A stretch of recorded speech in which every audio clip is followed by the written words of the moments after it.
Good evening, everyone, and welcome to Voices of ASEAN. My name is Beatrice, and today I am pleased to be joined by two gentlemen who aim to transform Australia through policies that are economically responsible and socially progressive. First, let me introduce you to Victor Kline. He is the founder and leader of the New Liberals. Victor is the co-founder and director of the Refugee Law Project, and he is a barrister, a reporter, a playwright, a director, and an actor. And if that is not enough, he is also the author of two books, The House at Anzac Parade and 42 Avenue of the Americas. And why we're having him here today at Voices of ASEAN is he's running as a candidate for the Australian House of the Representatives in the 2022 elections. And we want to know more about how Victor has planned this and how he's moving forward with it. And now our other guest is Professor Steve Kane. He is a senior policy advisor on economics for the New Liberals, and among other achievements, is widely regarded as the economist who predicted the 2008 financial crisis. He is also the author of Debunking Economics, The New Economics, and Can We Avoid Another Financial Crisis? And he is known for his unorthodox views of economics. And Steve is going to be a candidate for the Australian Senate at the 2022 elections. And so, gentlemen, welcome on board. So are we ready to go? Yes. Victor, let me start with you. In 2019, you formed the New Liberals. It is not every day someone decides to form a political party to take on the incumbent Liberal Party that has been established since 1944. And eventually, Steve, you were roped in, and now you're both contesting in the upcoming elections next year. We have absolutely got to hear the story behind how ordinary people decided to do extraordinary things in their lives. Well, it just started with four friends, and we were sitting around drinking red wine, as we often do, and complaining about having a corrupt government and an ineffectual opposition, and you know that sense of screaming at the television set. Let's what psychologists call rehearsing your pain amongst yourselves. Yes. And Catherine, who's now the president of the party, she said, you know that old saying, somebody should do something about this. Oh, hang on. Absolutely, yeah. I am somebody, and guess what? You are somebody too. And we had this epiphanal moment of silence, and we realized that why couldn't we? Exactly. You know, in a democratic system, anyone can put up their hand and run for parliament. Absolutely. So we started this party, and it was a party that was based on the idea that we would do things that most politicians in Australia, or pretty much all politicians in Australia and perhaps around the world, don't do. We tell the truth. We tell the truth. We said we'd tell the truth, whatever the consequences were, and we would do the right thing as we saw it, whatever the consequences were. And we would answer a straight question with a straight answer. And we created what we call a charter of core values to put up on our website that would enable people to know what we were about and hold us to it if we ever decided to stray from that, and something that we could hold one another to. And that kind of different approach to politics just sort of caught fire like a grass fire. How did you get it out? How did you get people to follow? I mean, it's tremendous amount of work.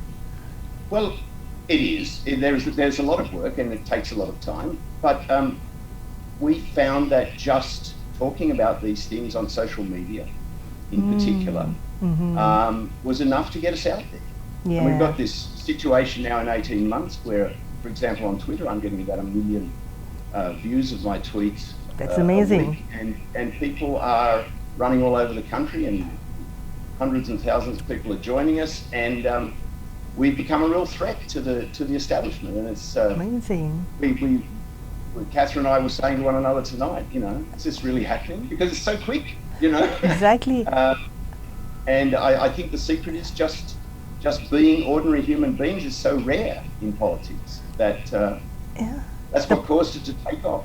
And also, I think I've said to you off air that, you know, we were very lucky to have a number of people like Steve Kane come on board, people who are world-renowned experts in their area. Yeah. And I think people really like that, because most politicians They don't know, the people don't know about most politicians, where they get their advice from, whether they take that advice, whether they ignore that advice. But they know that if we are putting out an economic statement, they know that Steve Kane is behind that. They know who he is, what he stands for, that he's an honourable man. And, I think that gives people a lot of confidence. And we have a number of other senior policy advisors of Steve Kane's calibre.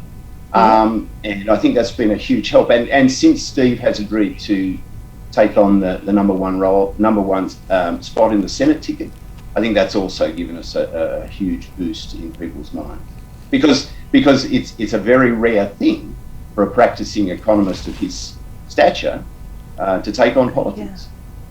And so I think people understand from that it must matter to him. And it does. To give up a comfortable life as an economist and go into the hurly-burly of politics.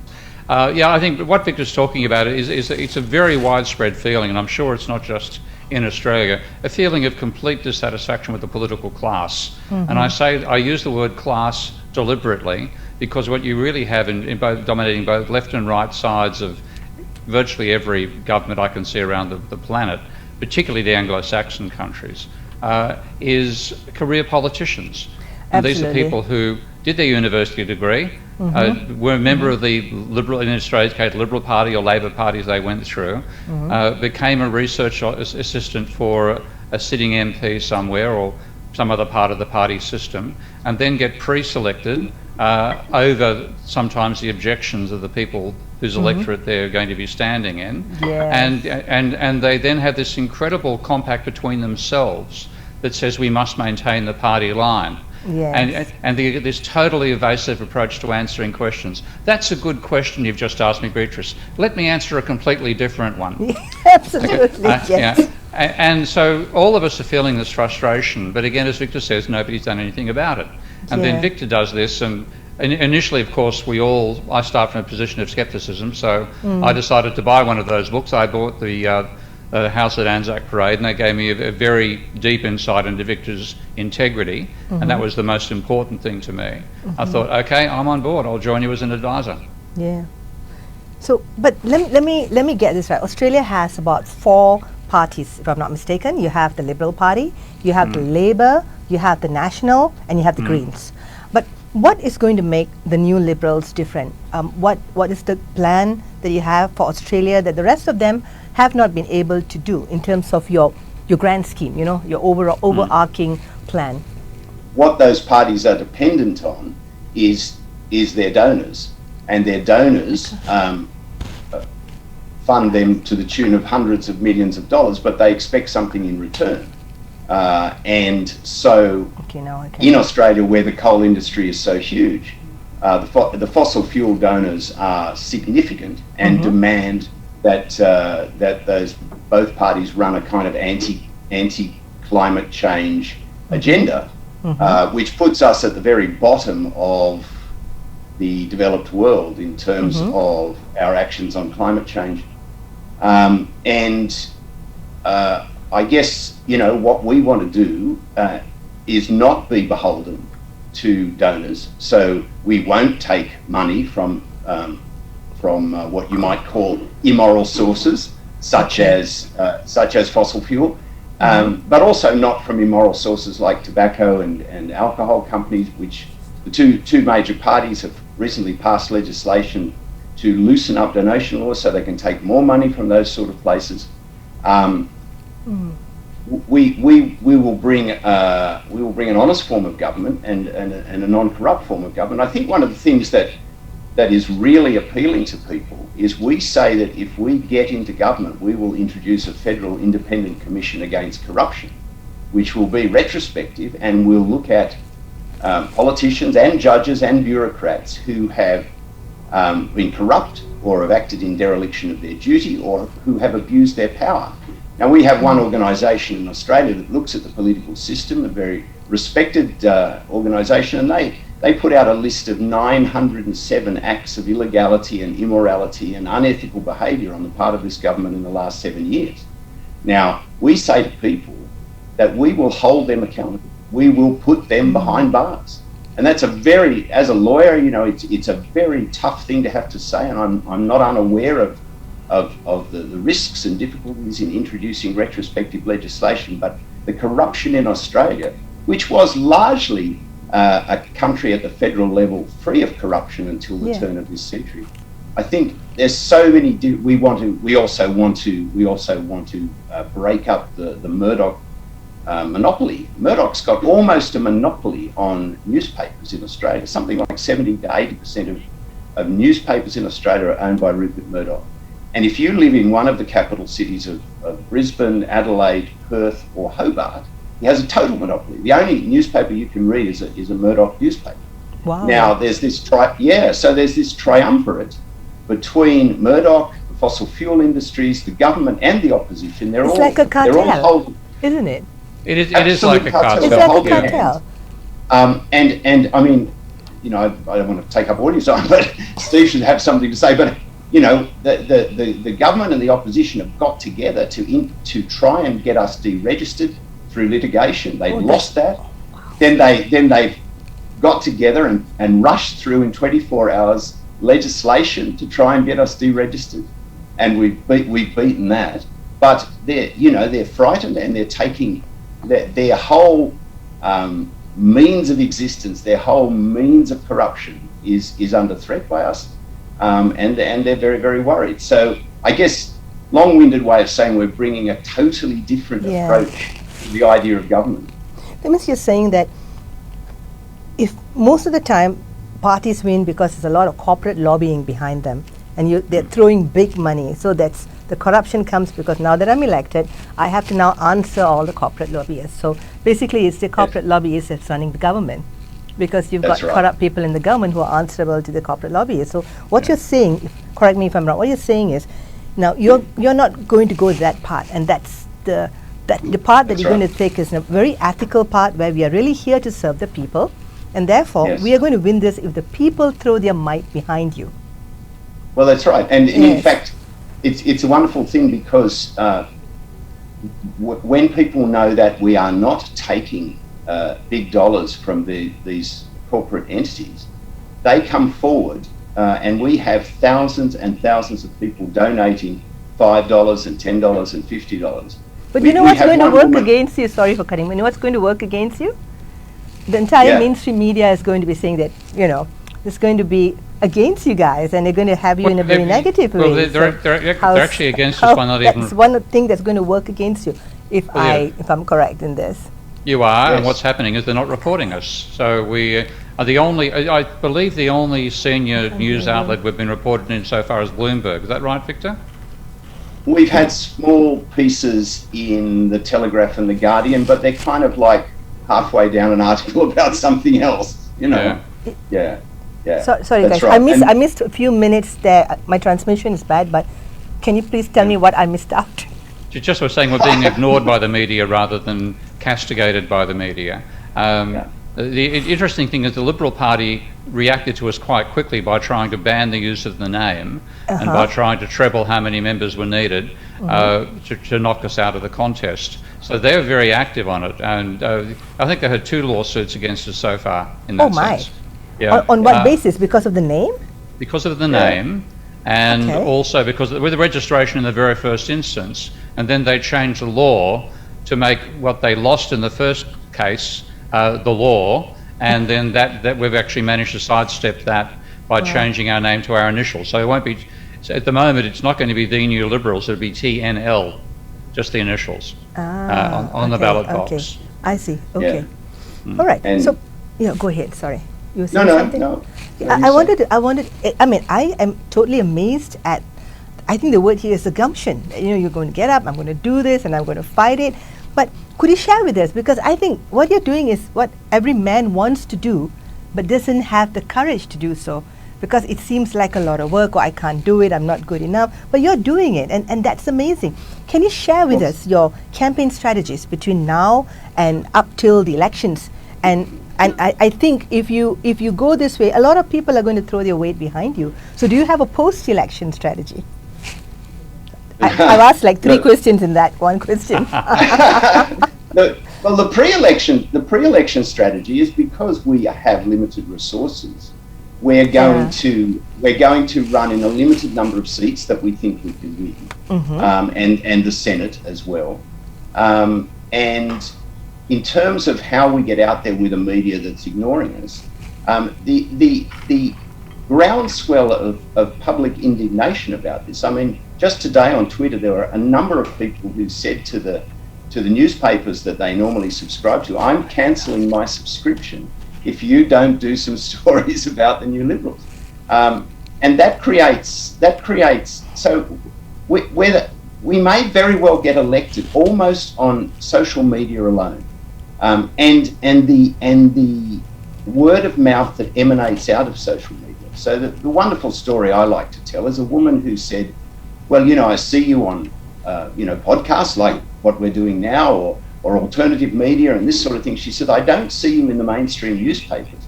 And I know that the old people in my town, they only read the mainstream newspapers. So what I do is every Saturday morning, I go along to the local pharmacy and I take each of the old people as they come in, and I very respectfully show them your website and tell them what you're about. So people are doing wonderful things like this to get the word out. Fantastic. And don't, as we were saying before with donations, I have a woman who donates. She's unemployed. She has 3 children, and she donates $5 every time she can. And when I nominated for the House of Representatives, she donated $6. And it's inspiring, and the people inspire one another with acts like this. It shows you how much the man on the street wants change. He knows she knows they want change, and you're like a hero. You're standing up for all these people to make that change, which they want to do but they can't. Well, thank you, but we don't really see it that way. But I do. It's well, thank you. And people are saying things like, we didn't set out to be heroes. We just set out to bring a little honesty back into politics. But it's amazing how you can ignite the spirit of people with something that simple. People who have been frustrated for a long time. Yes. It's almost the spirit of revolution, but a democratic revolution. It is. We're not taking up arms, but we're using what's we're using what's left of the system. Yeah. And that's a very good expression, because like as an Australian who's been overseas for a fair bit of the last 7 years and a fair bit of my life through conferences and academic work and so on, I used to really enjoy landing back in Australia. And it's progressively getting worse this stage. I'm embarrassed to say that I'm an Australian. I actually apologise in international meetings. And this is a sign of how far I think the ethics have slipped in our country over time, and the sense of empathy and regard for other people, for the down and out in our own society and for the rest of the world as well. And having you on board this battle, I think is a game changer, as you are a renowned economist, and if the New Liberals were to win, I'm thinking you may handle the economic growth of Australia differently than before. And I was reading about you. You mentioned that the current global economic crisis is a result of too much private debt. Exactly. Could you please? I want to know more, and I'm sure all our audience want to know more. Can you please explain this? And if you look at conventional politicians, they all obsess about the level of government debt and how they're going to be the ones that drive the level of government debt down, whether that's by austerity, which is what the Conservative parties push, or by boosting the economy, which is the so-called progressive ones push. They all ignore the level of private debt. And this is really a product of the fact that they all come out of what you can call not just neoliberal, but neoclassical economics in their training. And that teaches you the government has to, when the government spends more than it gets back in taxes, it has to borrow from the public. And that takes resources away from the private sector, reduces investment, puts a burden on future generations, etc., etc. It's all bollocks. It is all simply a naive way of looking at the banking system, because conventional economics, and you can actually quote Paul Krugman on this, by the way, conventional economics tells you money doesn't matter. They focus just on so they call the real economy and leave the monetary system out. So they actually have no idea of how the monetary system actually functions. Now, when you do have an idea, this is what's become known as modern monetary theory, and that points out that if the government runs a deficit, it's spending more money into people's private bank accounts than it's taking out in taxation. But that's actually creating money for the private sector, okay? Not taking money out of it, but creating money for it. And then when you look at when they sell a bond, what's actually going on there is that when they put the money in your bank account, that's actually a record. You know, we gave you $1,000 more than we took out in taxes from you this year. So there's $1,000 recorded in your bank account. But in fact, the money, in that sense, is sitting inside the reserve account. So as well as putting $1,000 in your bank deposit account, it's putting $1,000 of reserves in the bank's assets as well. Then when they come along and say, we've got this $1,000 that we've created as reserves for you, would you like to buy $1,000 worth of bonds off us, where the bonds will pay you interest, and you can trade the bonds? And the answer is yes, please, because you'd be stupid. It's turning down a free lunch if you say no. So the banking sector actually wants the government to issue bonds, and actually gains from that. And the government can finance it all by its own internal operations. Ultimately, you find the only thing it has to pay for is the interest, and it can borrow the money to pay the interest if it wishes from the central bank at zero interest. So you therefore have this, what was derided by Theresa May when she was Prime Minister of the UK. There's no such thing as a magic money tree. Yes, there is. Where you have a fiat money system where the government creates its own money and borrows, I won't say as much borrows, but deals in its own money, then it has an unlimited capacity to create that money. Now it can be abused, the right can be abused. Yep. Money can be spent on the wrong sort of thing, like submarines rather than mental health facilities, etc., etc. But it things we may not really need, but we have to buy anyway, kind of thing. And we see an enormous amount of that being done. No question. Nobody ever says, "Do we have money for the submarines?" They all say, "Do we have money for the homeless shelters?" You know. Yeah. Appalling sets of priorities, but it does not need to tax to raise that revenue. So all the arguments you see about paying the government debt down, blah, blah, blah, they're all wrong. On the other hand, they tell you private debt doesn't matter. And that's like, Stephen lends Beatrice 1,000 ringgit, and Steve has 1,000 less to spend, and Beatrice has got more, and then Beatrice repays Steve. Steve's got 1,000 more, you've got 1,000 less. It's like a seesaw. There's no real change in the altitude. But the reality is when a bank then makes a loan to you, it says, here's 1 million ringgit, and by the way, you owe us 1 million ringgit. They create the money and then when you spend that money, you're actually boosting the economy. And when you pay it off, you're reducing the scale of the economy. So the ups and downs of private debt matter far more than government debt. And by ignoring it, what we've now reached is a crazy situation that the level of private debt, not just in Australia but globally, is the highest in the history of humanity. Wow. And that is the main thing, which is putting the financial drag on the real economy. And because we have an awareness of that, that's what our policies will direct. And of course we expect total lack of comprehension from the journalists when we start saying this, with a few exceptions, because most of them don't come from the same school of thought as the politicians do. And you'll be talking, it'll be like a Copernicus or Galileo talking to a Ptolemaic astronomer. They won't know what the hell you're talking about, but we hope that people do. And even if they understand, they're not allowed to talk about it because it doesn't fit the narrative. They believe the narrative. This is the trouble. It isn't just that they're following their donors and so on. It's something which both sides of politics believe. And progressive people like myself have been hoping we can persuade, in Australia's case, the Labor Party. And after all, you think they're never going to listen. Even if they understood it, they're so committed to the other position they wouldn't be able to admit it. So there was that sense of despair, and then along comes Victor, and Victor, by the time he got in touch with me, had already learnt this about economics himself, so he was aware of the potential for government spending to be self-financing, and that's common to all the candidates. So we're going to go in with that knowledge into Parliament, and that will really shake the place up. Yeah. Those who don't know the soundness of your policies or your ideas will say it's radical, but I think it's a refreshingly different narrative from mostly what we hear. You're here telling us how things actually work, and that's something surprisingly, we don't know enough of how money actually moves Yeah. and works. Yeah. And I'm not sure why that's kept so. We don't even learn about it in school, you know. It's actually because of economics again. Economic theory was worked out if you go back to the 19th century, in the absence of money. That's just how, Adam Smith didn't really think about money. Marx did to some extent, Ricardo did not. And then the neoclassicals, when they took over, imagined it's all a barter system.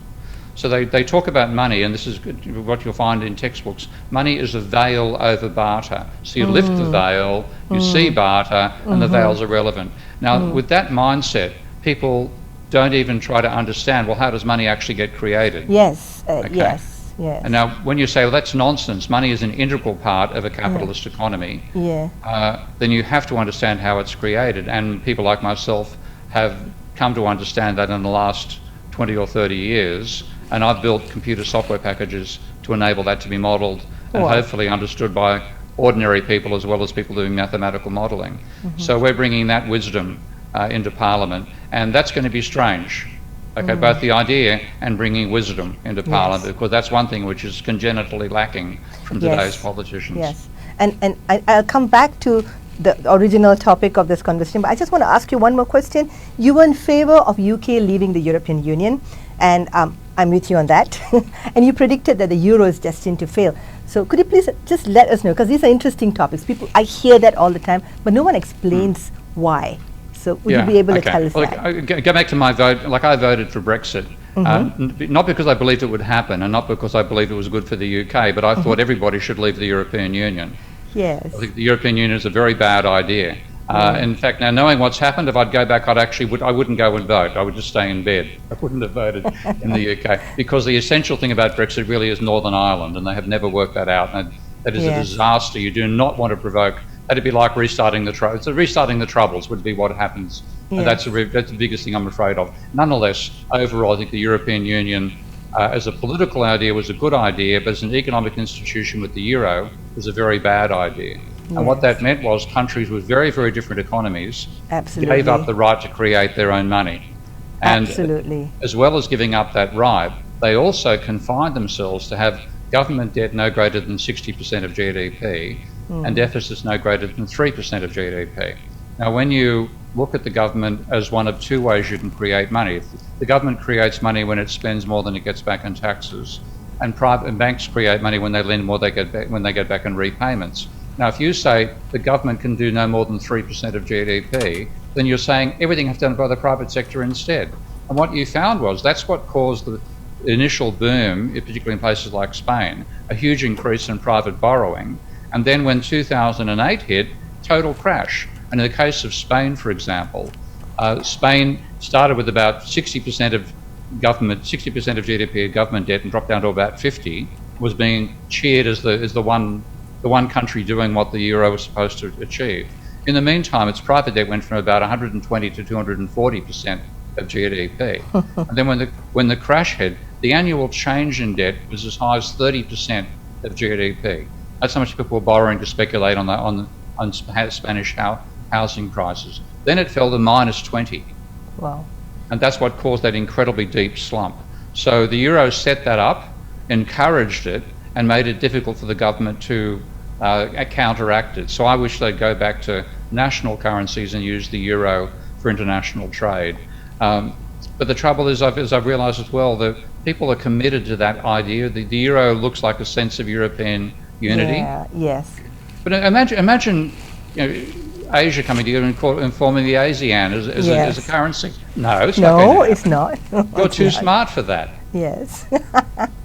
Well, let's hope we not go there. So, Victor, now I'll come back to you. A question you may be asked during your campaign by those who are contesting against you would be, how much experience does Victor Kline have in leading a country and in handling politics, let alone leading a party to victory? And what would you say to your detractors? I'd say I have zero experience, and I'm proud of that, and I see that as my strength and the strength of all our other candidates. As Steve was saying before, what you have now, and this is now, believe it or not, 80% of the Australian Parliament are people who have never had a job outside of politics. Exactly what I thought. Or the union movement, but the union movement on the political side of the union movement, where it's another pathway to politics. So what you have is these young people, usually young men, who study political science, and as Steve said, they get a staffer job and they work their way up, and they have no knowledge of what the ordinary person wants, needs, or feels, because they have spent their entire working life within a bubble. Well, we call it the Canberra Bubble, actually, in Australia. And this is perhaps even the root cause, below the root cause of the corruption and the Murdoch monopoly and the donor corruption and so on. This is something even deeper than that facilitates this happening, because if you don't know what the people want and truly don't care what the people want, then, politics is the one area in the world that you don't need experience. You just need passion and honesty and a desire to help your people. And empathy. And empathy. That's a fairly important factor, yes. And I've led a long life where I've worked at various professions, and I've known tens of thousands of people and their needs and their sufferings, and every one of our candidates is the same. And so they understand what the people want because they are part of the people. They don't live in that bubble. And what's more, they all bring a certain expertise. So we have plumbers, and we have plasterers, and we have lawyers and doctors and engineers, and these people not only know what it's like to be an ordinary human being, but they know what it's like to be a plumber or a plasterer or an engineer. And so when we talk to the people, and more importantly, when they talk to us and tell us what they want, we understand it in our deep, visceral selves. Whereas the politicians that are professional politicians, not only don't they understand it, don't they want to understand it, but they're not even listening. They're very distanced from the people. Yeah, very distanced. So it's not anything about what the people want. So I think, and I think it's ethics. You know the saying, absolute power corrupts absolutely. So when you give too much power to a small group of people, then there's no turning back. How do you, And I think that's what your party represents. It's a lot of ethics. We are there for the people and not for ourselves. That's right. And being very conscious of the tendency of all people to move towards the easiest path and the corrupt path if given the choice. That was one of the reasons we set up this Charter of Core Values at the beginning. As I said, so that people could call us out if because your average politician, your average political party, they do not have a set of core values because they want to change their core values as often as their shirts to try and garner the votes they need to stay in power. So we felt that we had to guard against that ever happening to us, and the best way to do that was to publish a set of values that if we were ever tempted to move away from, people could call us out. And the other thing about that is that when people come to join us, be it as candidates or advisors or members, they know what that Charter of Values is, and they won't jump on board hoping to create some other sort of beast, with the result that we don't suffer from what all the other parties suffer from, and that's schisms and divisions and left and right factions and that sort of thing, because somebody who doesn't think like us but would like to change us to the way they would like to think, know that's not going to happen because that big roadblock of the Charter of Core Values is standing in their way. That was my next question to you, but you've answered that. And I think putting yourself up there, leading the party, a party that's just suddenly started and is going against the incumbent party, puts you to a lot of shots, people wanting to take shots at you. But there's a sentence by Stephen Yu, Victor, after he read your book. He read your book, and I read that, Stephen, some of the things that you've written. You read the book, The House at Anzac Parade, and I loved what he said about you. Because in that book, you bared a lot of things that would be difficult for most people to talk about. And Steve said something. He said, Victor has no secrets. He has no skeletons in the closet for any political party to whip out and flog. And personally, I think that sharing is what makes you resonate with the average man. That you are human, that you feel, that you care, and you have made a difference in your life, and you sure as hell would make a difference for Australia if given a chance. And so for those of our audience who have not read your book, I'd like you to tell us a little bit about your personal rise from your really difficult beginnings to where you stand now. I want our audience to understand who is the leader of the New Liberals. Well, I guess the central tenet of my book is that I suffered sexual abuse as a child from my mother, which is, well, it's actually more common than you think. It sounds like a very unusual thing to happen, but when you start getting into the world of therapy and hearing about these sort of things, you find that it does happen quite a bit. It's just that men are very reluctant to share that. In the modern world, people now, well, women were reluctant to share abuses by their male relatives too in the past, but now that has become something that's acceptable to talk about, they will talk about it. Young boys or men that have been abused by their mothers or other female relatives are reluctant to talk about it. Yes, exactly. We yeah, never hear about that. No.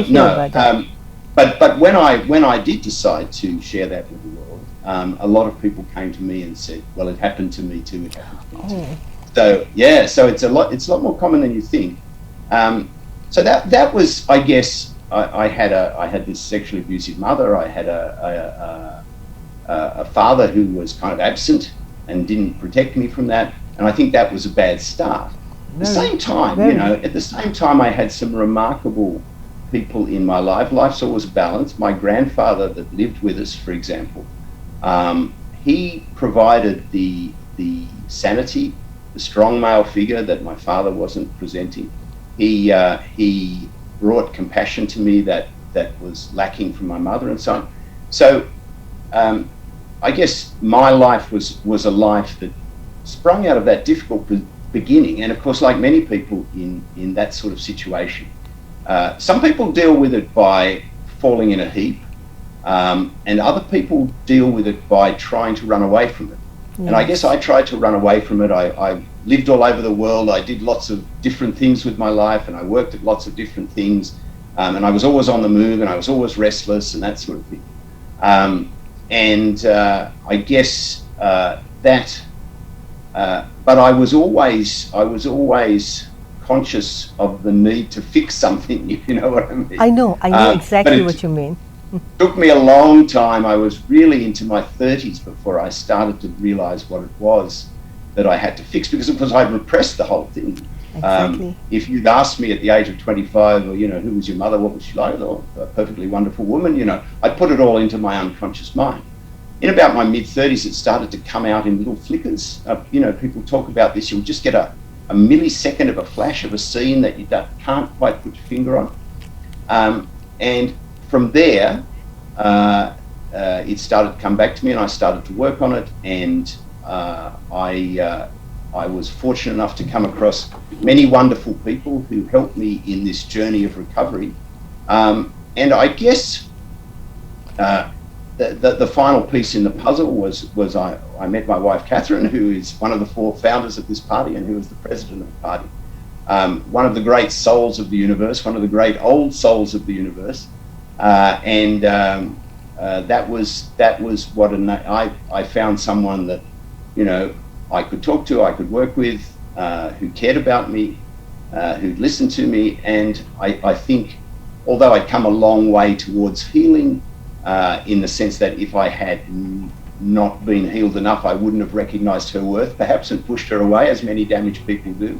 But I was just healed enough to see her value, and she came into my life, and that became a wonderful thing. And I think when you've gone through that and you've healed, I mean, they say there's no such thing as healing. Healing is an ongoing process. Ongoing thing, yes.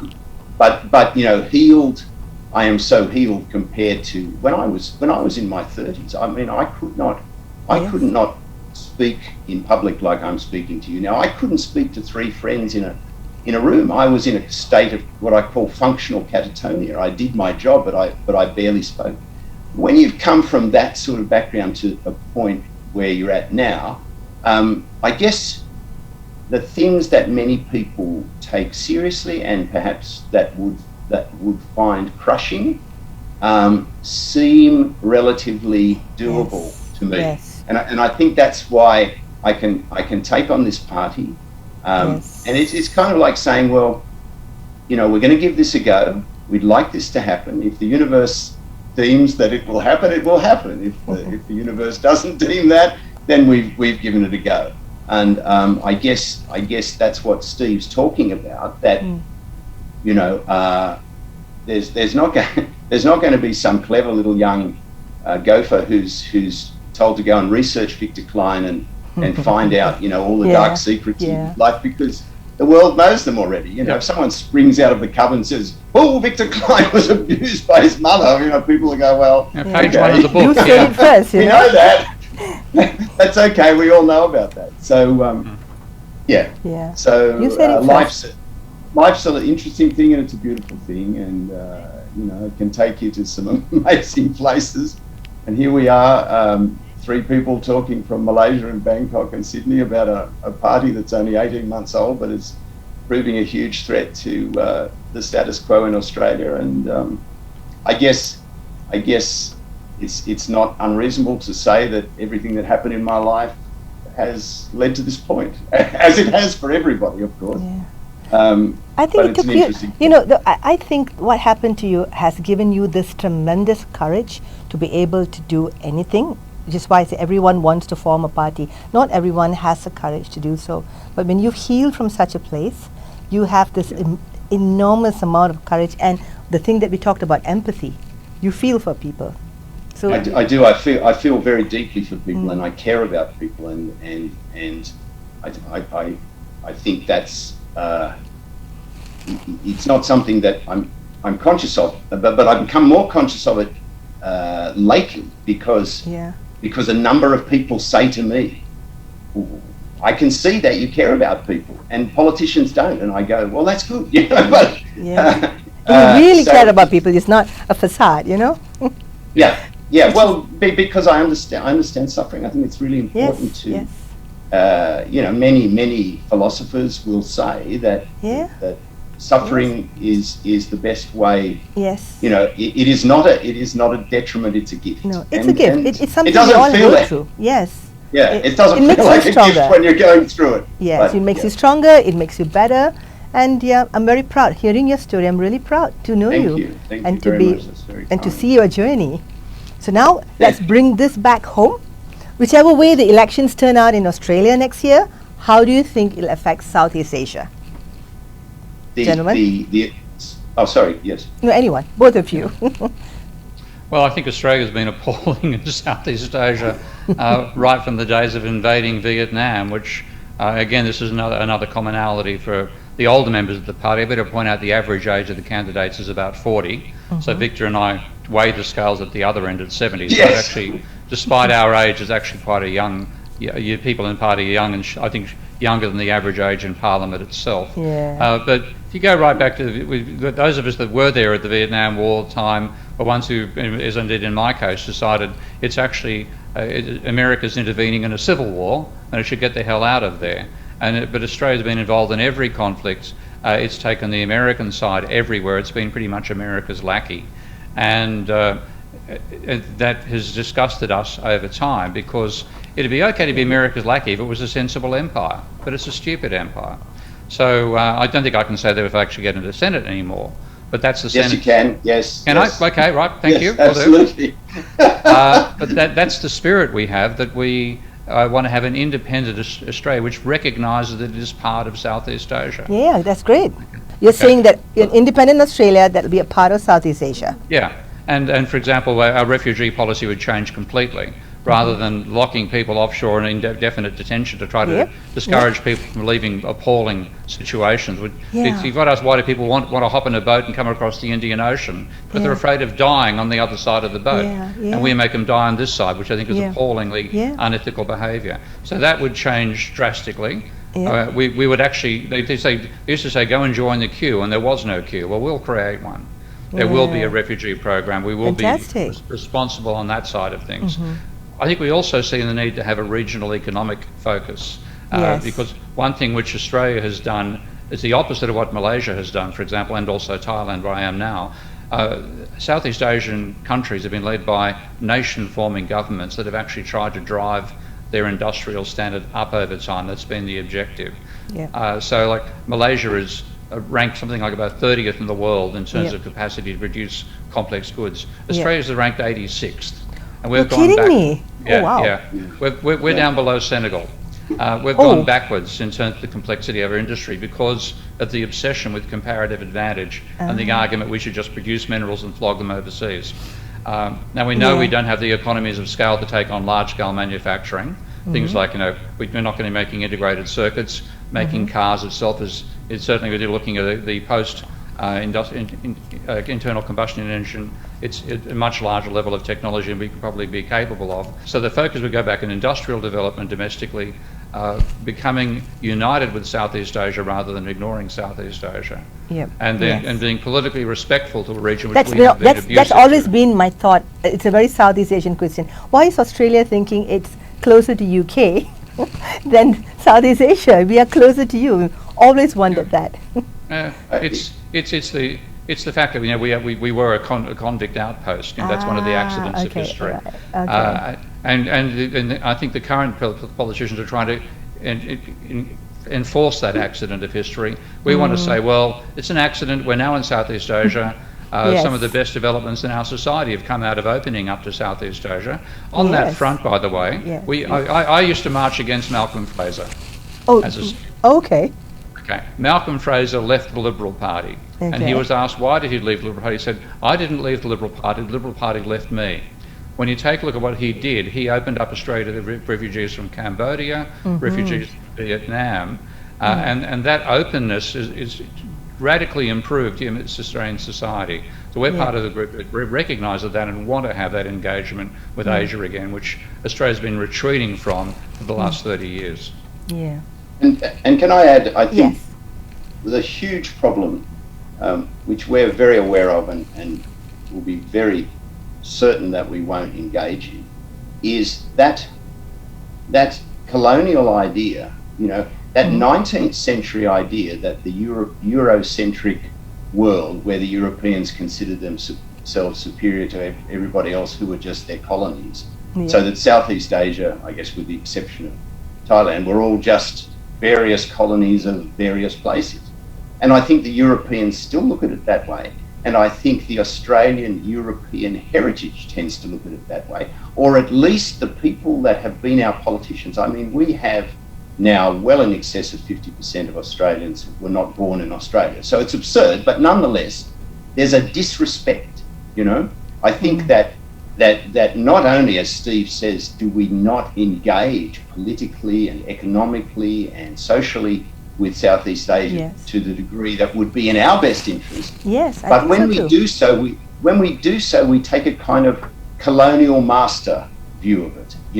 I think when our politicians go to, in particular, a country like Indonesia, our closest neighbour, they don't meet the Indonesians as peers. They meet the Indonesians with a sense of their own superiority. Now, the Indonesians laugh at that. They don't see them as they don't accept that. But nonetheless, that is a very bad way. Beatrice, if I came into your home and started talking down to you, that would be a very bad way. Very patronising. Patronising, exactly. As would it be if you came to my house and did the same thing. Exactly. And I think Australians do not have that in their conscious mind, so that if we're fortunate enough to get into government and we are able to come and talk about trade and economics and common defence pacts are very, very important for this region. And we're fortunate enough to be invited to your country or Indonesia, we will come as a respectful visitor. I think that is so important, and I think because people talk about all the technical sides of diplomacy, and they're very important, and all the pre-work that goes into diplomatic meetings and so on. But if the people that are doing the meetings, the heads of the country, have mutual respect, it's going to carry the day. We are stronger when we're united, and I think there's a lot of potential that we can forge, a lot of economic ties, business between Australia and Southeast Asia, so much. And it's not really looked into yet, but maybe when you guys are, you know, when the new liberals come into power eventually, at some point. Yes. So then the last question is something that's a very topical one. Everyone's talking about the AUKUS Pact between America, Australia and the UK. It's raised some concerns in this region. They say it's a counter to China's influence here. What are your opinions on this pact? Well, I think it's wrong in every possible way. First of all, as Steve was alluding to before, we had a contract with the French to buy the submarines, and that contract was just thrown out the door. Now we're going to have to pay in the courts. We're going to have to pay a huge amount of compensation to the French, first of all, but we've also lost the goodwill of the French because, and to the level where they've removed their ambassadors. Now that's quite a serious matter when it gets to that level, and we've gone on to buy to spend even more money to buy submarines designed to protect us from a foreshadowed Chinese invasion that will happen before 2030. But the submarines won't be ready till 2040. How's that for the height of absurdity? We've spent all there's a this lot of money. imagination for that. And not only that, we've then offended China by rattling sabres at China that we don't need to rattle at. And finally, in any event, the submarines are the wrong sort of things to have to defend us. As the defence experts point out again and again, those huge submarines and battleships that we spend billions of dollars on, they're designed to get us long distances to fight foreign wars on behalf of our American allies. Whereas if there is a threat from China, and if we do want to defend ourselves from China, we have to be like the English were against the Spanish Armada. We have to have a fleet of very fast, small submarines, fighter jets, and things like that can fly out of Darwin against what will of necessity be a huge flotilla of big battleships coming from China. We have to abandon the northern deserts of Australia, so they would have a long way to cross. We need a pact, a good pact with Indonesia, which has 1 million foot soldiers, you know, and you're assuming that there's going to be a threat from China. That's assuming there's going to be a threat. All of this is based on assumption. Well, that's right, but I think that the way to run a country is to quietly make provision, an appropriate provision against a potential invasion. Why not? But at the same time, don't rattle your sabre in the face of the dragon, and instead go again respectfully to the dragon and talk about trade. You know, I think that's if there ever is a threat from China, it'll be economical. There would be an economic. They're not going to come in there. They've never done that. You don't see China going out and having a war. Not in the history of my existence have I seen China going out on a war. So it's very unlikely. It's very unlikely. But if you want to defend against it, do it properly and do it quietly and not rattle the sabre. Yes. Proper. Don't just. I mean, they are so. What's the word? Gross motor in their actions. Yeah. They are simian almost. They're apes. The Australian political leaders they're apes. Oh my God, I love that. They bang their chests and pull the hairs out of their. Tarzan. You know, but they. Honestly, it's when Steve says he's ashamed to be an Australian, I'm exactly the same. You know, if I'm overseas and I have to defend. Well, I won't defend Australia against its inhuman refugee policies and its stupid defence policies and its very, very inept trade and diplomatic policies. Yes. Hopefully, we can bring. It's not exactly rocket science. It's basic common sense. It's true. Respect. And you know, hopefully we can bring some of that.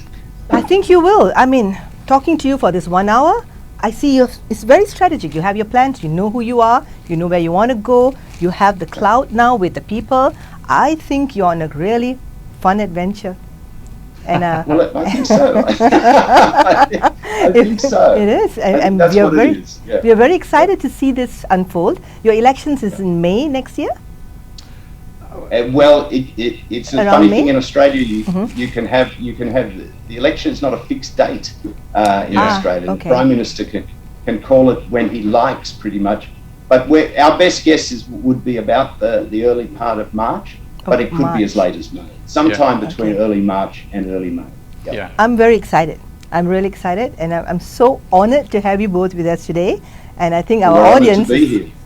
and our audience is excited along. I can feel it. There's a lot of energy coming from you guys. Thank you. So the Voices of ASEAN thanks you both for your time, and we will be uploading a recorded version of this dialogue in our portal for those who have missed it. And so thank you, gentlemen. Is there anything else you'd like to tell our audience? No, just thank you so much for having us on. Thank you, and just go and check out our website, thenewliberals.com. Is it .com or .net today? Just Google the New Liberals. The New Liberals. The New Liberals. Okay. Right. .net.au. Yes, and we'll send you this recorded video in about less than 7 days' time, so you can add that in there. Yeah. Thank you, Beatrice. Thank you, gentlemen. Thank you, Bye. Beatrice, so much. Bye-bye. Thank you. Thank you. Join us next Friday at 5 p.m. Malaysian time for the interview with Brian Greenwood, the founder and president of Benjamin 1784, which is helping entrepreneurs in lower-income countries get a head start through microfinancing.